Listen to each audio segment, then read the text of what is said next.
मौजूद हाँ central police office IG Punjab के दफ्तर से थोड़ी देर पहले IG पंजाब वालों एक बड़ी प्रेस कॉन्फ्रेंस की गई। चकवाल वाकया के उत्ते दस्सिया गया कि JIT बनाती गई है जिहदे विच पुलिस के बड़े बड़े अफसरान मौजूद ने और यह भी आख्या गया कि इस जी JIT बनाई गई है इसकी इन्वेस्टिगेशन जी है 8 दिनों मुकम्मल करके असी चलान अदालत च पेश भी कर देंगे। दूसरे पासे आख्या गया कि असी मुकम्मल तौर पर मुकदमा दर्ज कर दिता है, मुकदमा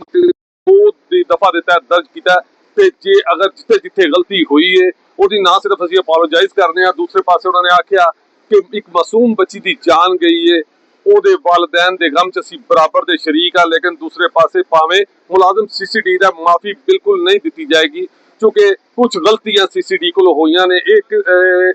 सामने आ चुका है कि CCD के मुलाजम ने गलतियां की ने जिस हवाले नाल मुकम्मल तौर पर इंक्वायरी भी की जा रही है और दूसरे पासे दसिया जा रहा है कि जल्द अज जल्द इस केस को दुनिया के सामने लिया जाएगा और दसिया जाएगा कि इस केस की इन्वेस्टिगेशन किवें हुई है और इंशाअल्लाह जिहड़ा बच्ची है उन्होंने मुकम्मल तौर पर इंसाफ मिलेगा। चूंकि IG पंजाब अब्दुल करीम साहब के नाल additional IG CCD cell Zafar Chattha Sahib मौजूद सन जिन्होंने मुकम्मल तौर पर यकीन दहानी कराई है, मीडिया ने भी आख्या कि बिल्कुल इस केस को असी ट्रायल के केस की तरह लवांगे, इसकी इंक्वायरी इस तरह शफाफ होएगी, इसकी इंक्वायरी जी मुकम्मल तौर पर बर वक्त होएगी ताकि लोगों को पता चल जाएगा कि यह केस पुलिस का ही सी ते मुलजम भी पुलिस का ही सी, उन्होंने की सजा मिल सकी है। जी